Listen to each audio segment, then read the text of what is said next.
What up, what up, what up, what up? It's me, L Teddy 27. What's good tonight? Right about the hood. Oh, dear God, I'm already eating a drink. Look, a damn mess. Just a damn mess. No means no, and yes means no. What up, what up, what up, what up, what up, what up? What's good, people? What is up? What's up? What is up? It is me again. I'm L Teddy 27, and I am back for yet another review. This is going to be our review for Chasing Dallas Presents The Retreat. It is season 1. It is episode 2. It is entitled Carrying the Bones. Now, listen. I needed a snack. I just can't. What am I eating today? Today, we're eating Chips Ahoy, the chewy red velvet Chips Ahoy that has the cream cheese in the middle. You know, there's the cream cheese on top and in the middle. Good stuff. I needed something good to eat after watching this travesty of a show and episode. Oh, I felt good.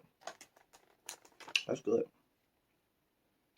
Anyway, so we start off. Oh God, Jesus, keep me. I'm gonna need a drink with this. Hold your line. I'm gonna need a drink with this. Hold on.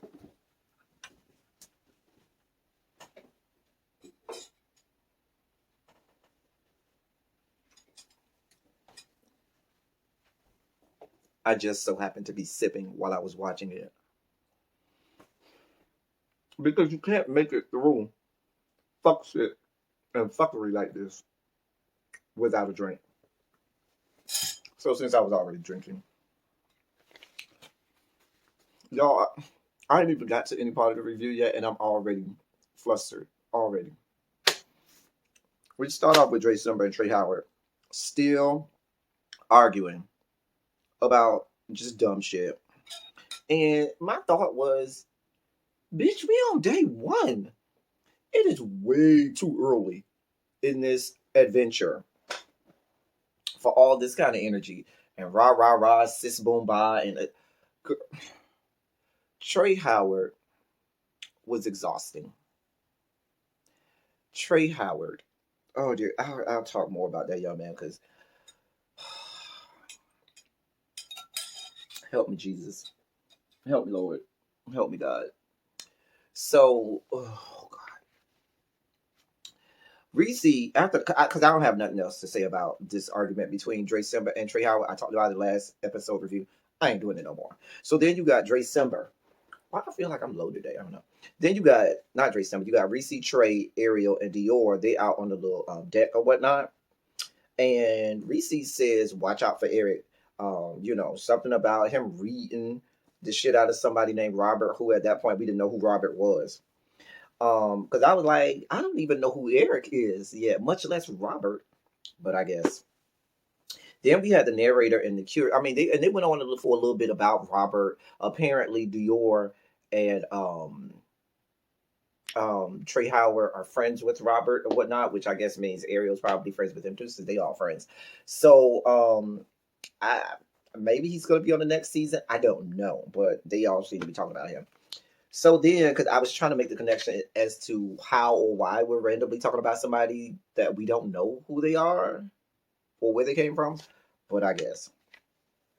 So the narrator, curator guy or whatever, he has them participate in some exercise. Now, I will say this about the narrator, curator. I love the little insights he gives on the astrological signs because I'm really, astrology really intrigues me. I do a lot of readings and things on astrology. So my ears perk up when I hear people that are knowledgeable about astrology and that can, give some insight into that. So when he does talk about that kind of stuff, about different people being different signs and, what they give and their energy and stuff like that, I really like that part. But other than that, I don't see his purpose still.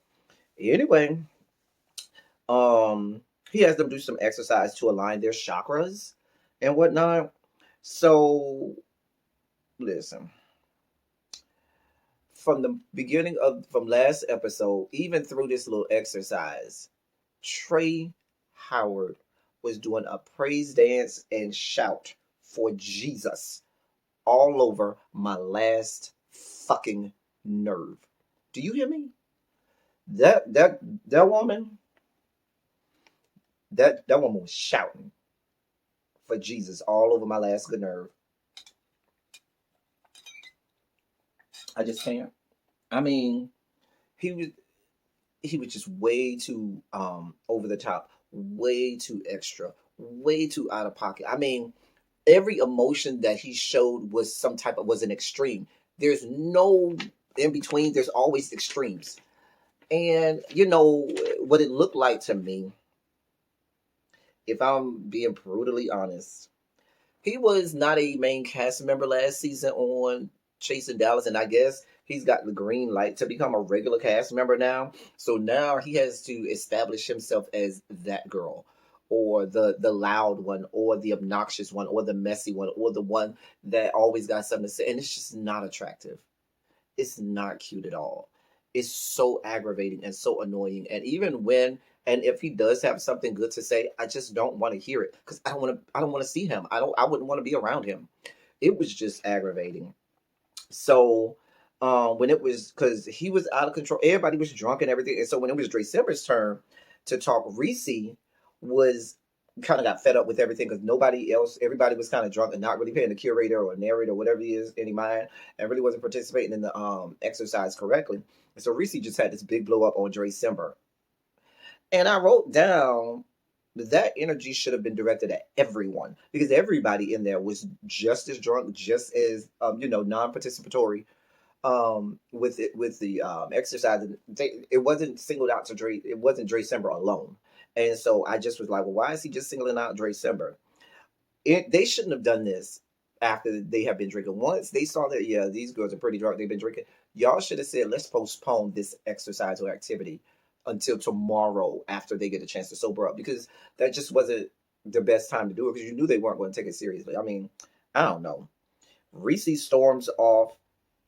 He goes in the room. He starts crying. I think Ariel went in there. And then he said, I just don't have time for this, that, and the third, all this, and especially having to deal with Trey. And he's crying. And I was like, Trey Howard, what Trey Howard did to Reese?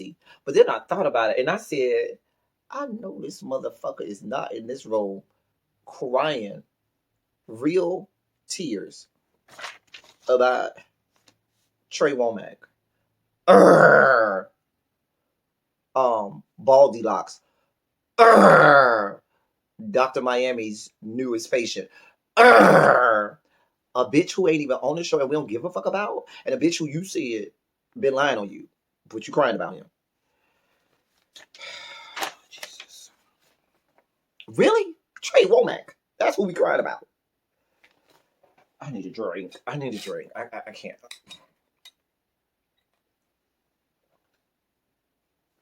A bitch who just came. I can't. I need a snack. Because y'all got people out here crying. Real tears. About a Trey Womack.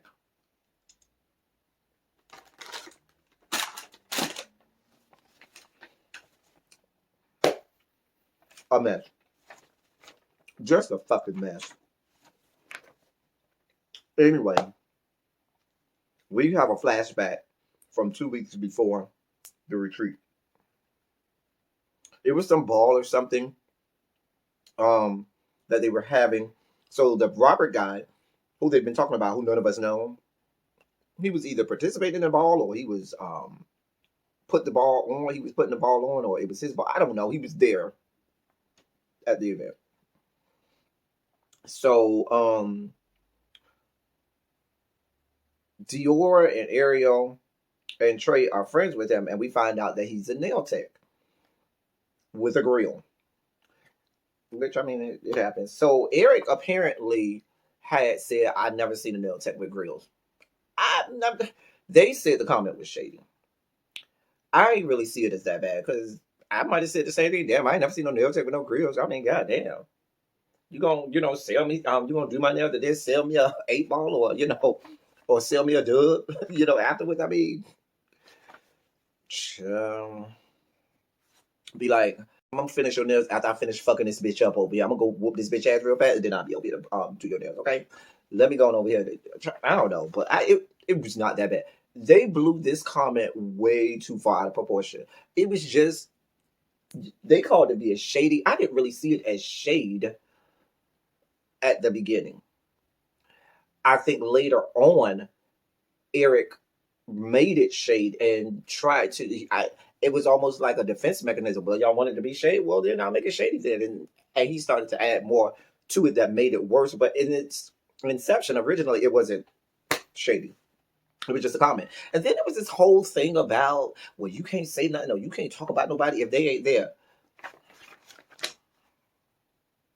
Let's be clear. Let's be honest. A lot of conversation is had about a lot of people when they're not there. The same people telling this Eric guy, you shouldn't talk about nobody when they're not there, are the same people who talk about people when they're not in the room. And just because somebody talks about somebody when they're not in the room does not mean that they won't say it to the person.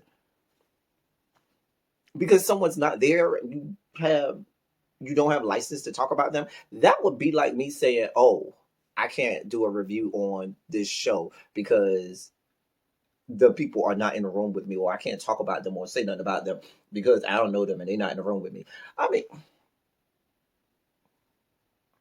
y'all need to let that go. Y'all really, they was really doing a lot this episode for no reason, for no damn reason. So Trey Howard then went on this whole campaign because now he saw it as his personal mission in life to go and carry a bone to the Ray guy and make it sound as horrible and as messy as he could. Let me help you understand something.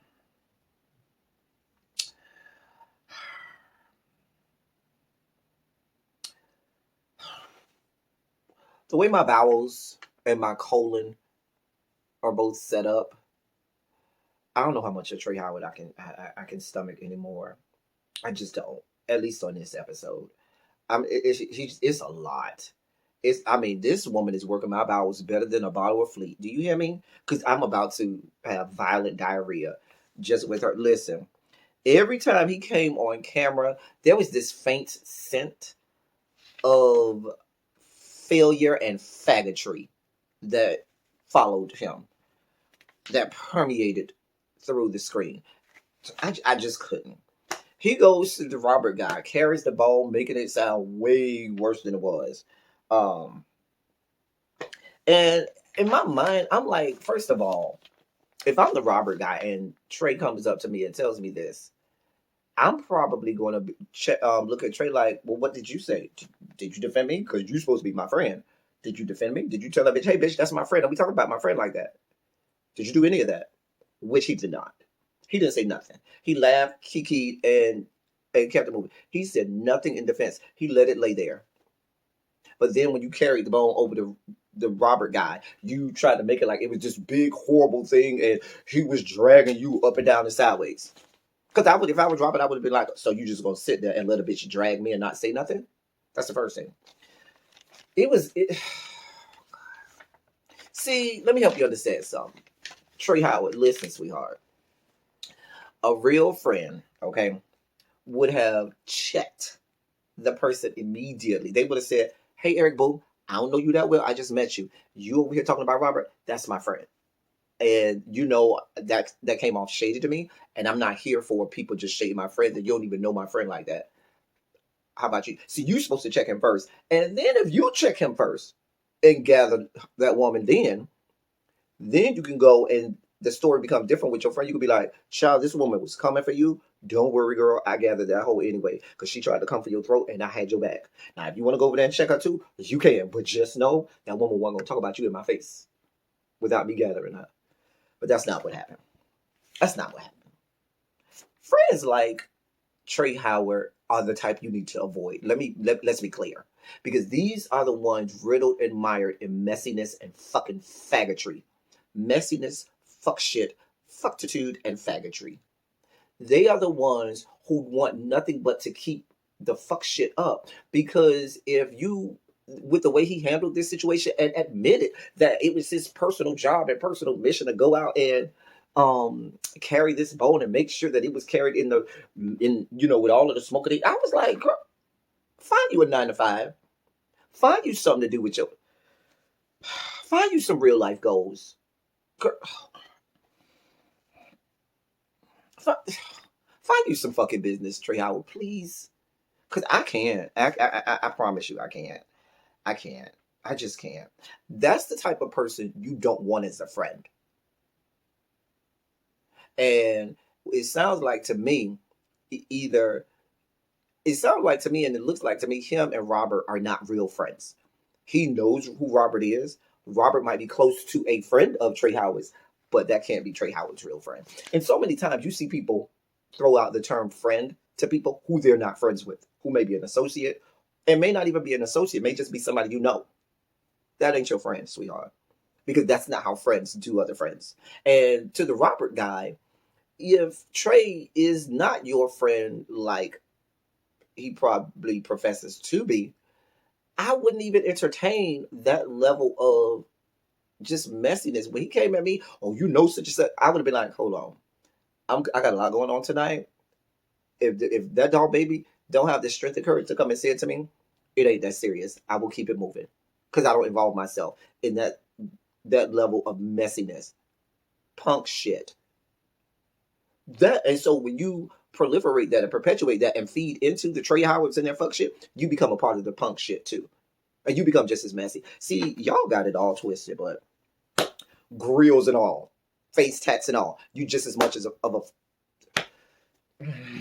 let me bring it back. Yeah, there. But yeah, I'm telling you, every time that young man came on the screen, Trey Howard, there was this scent aroma of fuck shit, faggotry, and failure permeating through my computer screen. Just a damn mess. See, if I was Robert, I would have checked Eric first. If I was really that upset about it, I would have said, "What to check that Eric guy first? Hey, bitch, you don't know me. Leave me the fuck alone." Then I would have turned around and checked Trey and said, "Hey, bitch, if you don't come to me saying that first, you check the person first, or you at least defended me first before you come to me with this, don't come to me with the fuck shit because I'm not with it." Anyway, Reese then leaves the ball. He starts going off and cussing about Trey Womack coming and acting like he didn't know. Nah, cussing and going off on production or whatever and so forth. Nah, turn off the camera, turn off the camera. Reese is the EP, right? Doesn't Reese write the scripts, create the storyboards, do the casting, do hair and makeup and every goddamn thing else for this franchise, the Chasing Dallas franchise? So how the fuck you gonna tell me you didn't know Trey Womack was coming and you over here cussing out production? Like, are you talking to yourself? Are you cussing yourself out about inviting Trey Womack? Because I don't feel like Trey Womack would make his way into this thing without your green light or your check of approval. Make this shit make sense. That shit was dumb as hell. Unless you have an out of body experience and Reese, the cast member, is a whole totally different person from Reese, the EP. Girl, y'all, I'm trying. I need a drink. I need a drink. I need a drink. I need a drink. Y'all got me almost wasting my drink over here. Just a mess. Anyway, um, next we have Trey Howard cooking breakfast, and they all sit down to eat breakfast. Now, when that woman said she was making rice for breakfast, I knew it was downhill from there because I ain't never heard nobody have rice for breakfast. Not even the white people eat rice for breakfast. We ain't doing that.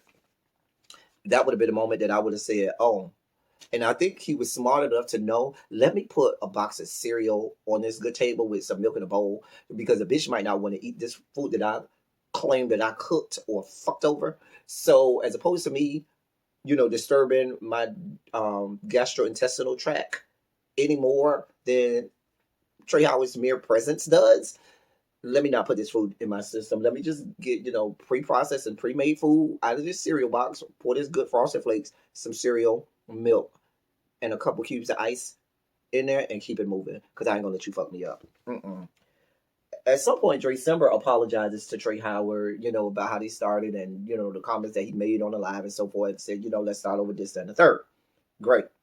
We then went away from Chasing Dallas Presents The Retreat into the Eric James show.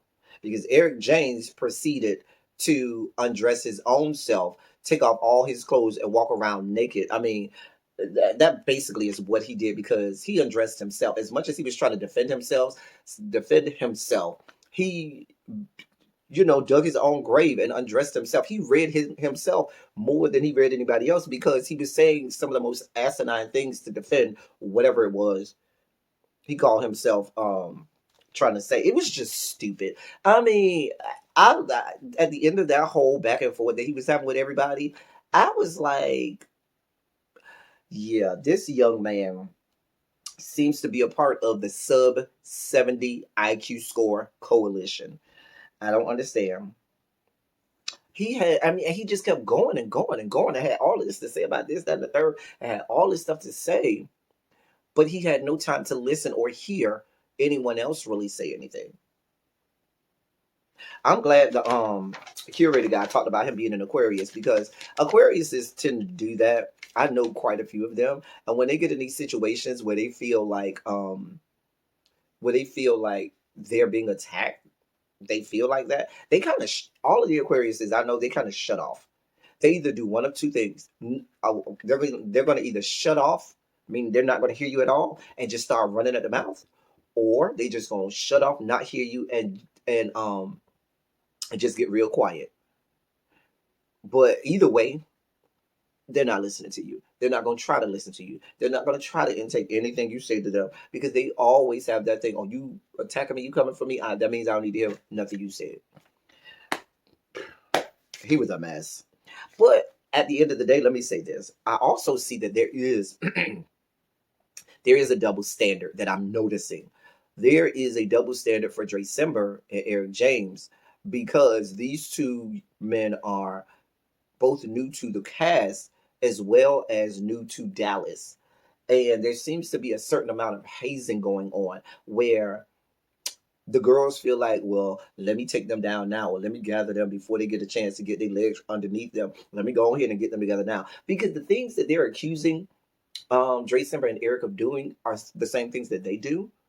And they're telling Dre Simber and Eric that they shouldn't do those things, but they do those things. Like when Reese got mad at Dre Simber about drinking and not paying attention during the exercise, when everybody was not doing that. Or like I said with the Eric guy, with him, speaking on or talking about somebody who's not there. Everybody does that. I mean, come on now. So I think there's a certain amount of hazing that's going on here. And I really feel like Trey Howard kind of went through some of that last year on the show. He wasn't even a regular cast member. He was a friend of the show, a friend of the cast, or whatever. And so I feel like he feels like this, at some point, this is his get back, and he can, be that girl to make everybody else feel some kind of way. And the rest of the cast is going along with it. It just became a whole fucking shit show. I did not enjoy this episode at all. I enjoyed the first episode much more than this. But this is supposed to be a retreat, and motherfuckers supposed to be lighthearted, having a good time, throw a little bit comedic shade in here. But they got more drama in 2 episodes of this retreat than we had almost during the whole season of Chasing Dallas. It's just a fucking mess. It went off from there, y'all. I don't fucking know if I'm gonna make it through this whole retreat. I was like, how Reese in his confessional said, I don't know. I ain't make it past day 1. I don't know if I'm making it to day 2 or day 3. I don't know if I'm gonna make it to episode 3, 4, however many episodes. Because the bitch just came. Y'all help me, please. Please help me. That's until next week. That's all I got for y'all. Thank y'all for coming. Y'all drive safely. I'm out.